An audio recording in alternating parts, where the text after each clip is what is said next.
Breaking news చూస్తున్నాం. తిరుపతిలో కూటమి అభ్యర్థిగా ఆరణి శ్రీనివాసులను ప్రకటించినప్పటి నుంచి చిచ్చు ఆరలేదు. పరస్పర దూషణలు శాపనార్థాలతో అటు టీడీపీ ఇటు జనసేన వీధికెక్కుతోంది. నాన్ లోకల్ ఆరణి శ్రీనివాసులు తమకొద్దు అంటూ తొలి రోజే ఆరణి గోబ్యాక్ అంటూ ఫ్లెక్సీలు దర్శనమిచ్చాయి. టీడీపీ మాజీ ఎమ్మెల్యే సుగుణమ్మ పట్టు వీడకుండా ఆరణి శ్రీనివాసులను శాపనార్థాలు పెడుతూనే ఉన్నారు. టీడీపీ జాతీయ కార్యదర్శి నారా లోకేష్, రాష్ట్ర అధ్యక్షులు అచ్చెన్నాయుడు, జనసేన రాష్ట్ర ప్రధాన కార్యదర్శి నాగేంద్రబాబు టీడీపీ జనసేన శ్రేణులను ఎంత బుజ్జగించినా కూడా ఏకతాటిపైకైతే వచ్చే పరిస్థితే కనిపించడం లేదు. చాణక్యుడు ఆల్రెడీ చాణక్యుడు ఒక అర్థశాస్త్రం రాస్తే ఈయన దగ్గర బుక్ ఇస్తే 6 రాస్తాడు. అమ్మారి ఇతన్ని మనం పోరాడి కొట్టుకోవాలంటే నిజంగా కురుక్షేత్రం మహా సంగ్రామంలో ఈయన గెలుపు మనం ఓడించాలి అతన్ని. కాబట్టి ప్రతి ఒక్క కార్యకర్త దానికి కట్టుబడి ఉండాలి. అటువంటి నాయకుడు కూడా మనకు నిలబడే నాయకుడు కూడా అటువంటి వాళ్ళు కావాలి. జై హింద్, జై జనసేన. భూత భవిష్యత్ వర్తమాన కాలంలో తనకు తీరని అన్యాయం జరిగిందని సుగుణమ్మ కన్నీటి పర్యంతమయ్యారు. తిరుపతిలో జనసేన అభ్యర్థి ఎట్టి పరిస్థితుల్లో కూడా గెలవరని శాపనార్థాలు పెట్టారామె. తాజాగా జనసేన తిరుపతి నియోజకవర్గ ఇన్ఛార్జ్ కిరణ్ రాయల్ తిరుపతిలో ఆత్మీయ సమావేశాన్ని ఏర్పాటు చేసి ఆరణి శ్రీనివాసులపై తనకున్న వ్యతిరేకతను వ్యక్తం చేశారు. భవిష్యత్తులో ఆరణి శ్రీనివాసులు జనసేన క్యాడర్ నుంచి తీవ్ర పరిణామాలు ఎదుర్కోవాల్సిన పరిస్థితులు ఉంటుందని హెచ్చరించారు.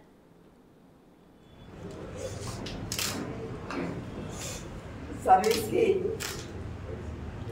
చంద్రబాబు నాయుడు గారు నాకే టికెట్ ఇవ్వడం జరిగింది. అయినా నేను ఓడిపోలేదు. అప్పుడు కూడా అంతకాలంలో కూడా నేను ఓడిపోలేదు. 13 రౌండ్లలో కూడా నేను 3000 మెజార్టీతోనే నిలిచాను. ఆరణి శ్రీనివాసులు మాత్రం ఎన్నికల ప్రచారాన్ని అధికారికంగా మరి కాసేపట్లో కపిల తీర్థం నుంచి ప్రారంభించబోతున్నారు. ఈ నేపథ్యంలో మిత్ర పార్టీ అయిన టీడీపీ నుంచి, సొంత పార్టీ అయిన జనసేన నుంచి సహాయ నిరాకరణ కొనసాగుతూ ఉండగా ప్రచారం ఏ విధంగా ఉంటుందో వేచి చూడాల్సిన పరిస్థితి ఉంది. జనసేన తిరుపతి ఇన్ఛార్జ్ కిరణ్ రాయల్ ప్రచారానికి దూరంగా ఉన్నారు. టీడీపీ శ్రేణులు చంద్రబాబు పిలుపు కోసం వేచి చూస్తున్నారు. అయితే ఆరణి శ్రీనివాసులు మాత్రం బీజేపీ నాయకులను వైసీపీలో ఉన్నప్పటి అనుచరగణాన్ని కలిసి తనకు సహకరించాలని విజ్ఞప్తి చేస్తున్నారు. అందరూ కూడా 3 పార్టీలలో ఉన్న సీనియర్ నాయకులు, పార్టీ కేడరు, కార్యకర్తలు అందరూ కూడా కలిసి వచ్చేదానికి సుముఖంగా ఉన్నారు. అనౌన్స్ చేసి 4 రోజులైంది. కొంచెం చిన్న బాధలు మాకు ఆశావహులు ఎక్కువ ఉన్నారు. ఇది ఇందాకనే చెప్పాం, జనసేనకు ఇది కేటాయించారు. కేటాయింపులో భాగంగానే ఈ సీటు జనసేనకు వచ్చింది అని విశదంగా కూడా మళ్ళీ చెప్పాము. అదే మళ్ళీ కూడా మీకు తెలియజేస్తున్నాం. ఖచ్చితంగా కూడా 74 స్థానాలలో ఒక్క సీటే జనసేనకు కేటాయించడం జరిగింది. దానికి ఇక్కడున్న నాయకులు, తెలుగుదేశం పార్టీ నాయకులైతేనేమి, వైసీపీ జనసేనలో ఉండే నాయకులైతేనేమి కొంత 1-2 బాధల్లో ఉన్నారు. అవన్నీ కూడా ఇది కుటుంబ వ్యవహారం, కుటుంబంలో ఉంది కాబట్టి ఖచ్చితంగా సర్దుకొని ముందుకు పోతాం. ఇది విషయంపై పూర్తి డీటెయిల్స్ మా ప్రతినిధి దామోదర్ అందిస్తారు. దామోదర్, చెప్పండి, ఇటు తిరుపతిలో ఇక్కడ మనం చూస్తే కిరణ్ రాయల్ మరియు సుగుణమ్మ వ్యతిరేకత ఇటు ఎండ్ అవ్వక ముందే ఆరణి అయితే ప్రచారాన్ని స్టార్ట్ చేయబోతున్నట్టు తెలుస్తోంది. సో ప్రెసెంట్ అప్డేట్స్ ఏంటి? ఇక టీడీపీ మరియు జనసేన పార్టీ నుండి సపోర్ట్ వచ్చే అవకాశం ఉందనుకోవచ్చా? కొంతసేపటి క్రితమే ఎన్నికల ప్రచారాన్ని జనసేన నాయకులు ఏదైతే శివాలయం వద్ద నుంచి ప్రారంభించారో ప్రస్తుతం ప్రచారం కొనసాగుతుంది. మొత్తం మీద అయితే తెలుగుదేశం పార్టీకి సంబంధించిన కొంతమంది శ్రేణులు ఈరోజు ప్రచారంలో పాల్గొన్నాయి. కానీ ముఖ్య నాయకులుగా ఎవరైతే భావిస్తున్నారో వారు రాలేదు.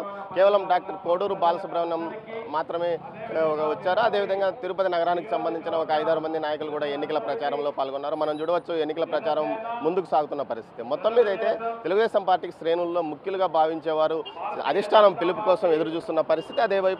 అదే చోట మరోవైపు జనసేనకు సంబంధించి కేవలం కిరణ్ రాయల్ వర్గం మాత్రమే ఎన్నికల ప్రచారంలో రాలేదని తెలుస్తుంది. మొత్తం మీద దీనికి సంబంధించి పూర్తి స్థాయిలో మరికొద్ది రోజుల్లో సెటరేట్ అవుతుందంటూ కూడా ఏదైతే జనసేన అభ్యర్థి అయిన ఆరణి శ్రీనివాసులు భావిస్తున్న పరిస్థితి ఇక్కడ తిరుపతిలో కనిపిస్తుంది. మరోవైపు ఏదైతే ఎన్నికల ప్రచారానికి సంబంధించి పూర్తి స్థాయిలో సిద్ధమై ఈరోజు ప్రచారాన్ని ప్రారంభించారు. సుమారు ఒక 500-600 మంది కార్యకర్తలతో తమ ప్రచారాన్ని జీవకోన పరిసర ప్రాంతాల్లో ప్రారంభించిన పరిస్థితి. మొత్తం మీద కొద్ది రోజుల్లో సెటరేట్ అవుతుందని చెప్తున్నారు. నిన్న అచ్చెన్నాయుడును తెలుగుదేశం పార్టీ శ్రేణులు కలిసినట్లు సమాచారం. ఆయన అధినేత నిర్ణయించిన ప్రకారం మీరంతా సహకరించాలి, ఒక అభ్యర్థికి టికెట్ ఇవ్వడం అనేది ఆ జనసేనకు టికెట్ ఇచ్చిన తర్వాత అతను నిర్ణయించుకుంటాడు, కానీ మన పరిధిలో లేదని కూడా చెప్పారు. కావాలంటే మీరే వెళ్ళి జిల్లా పర్యటనలో ఉన్న చంద్రబాబు నాయుడుని కలిసి రండి అని కూడా చెప్పినట్టు సమాచారం. మొత్తం మీద దీనికి సంబంధించి ఇంకా కొంత రాద్ధాంతం కొనసాగుతున్న పరిస్థితి. అయితే టీడీపీ శ్రేణులు మాత్రం తమ అధినాయకత్వం పిలుపు కోసం ఎదురు చూస్తున్న పరిస్థితి. ముఖ్యంగా అధినాయకత్వం నుంచి ఒక పటిష్టమైన హామీ లభిస్తే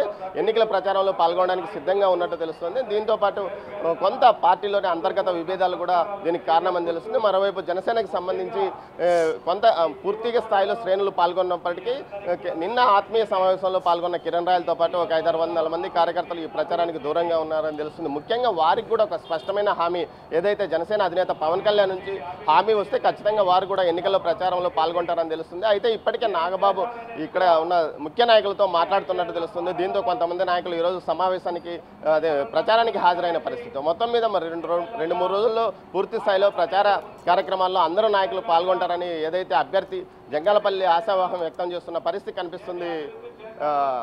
Sartaj. Right, thank you Damodar.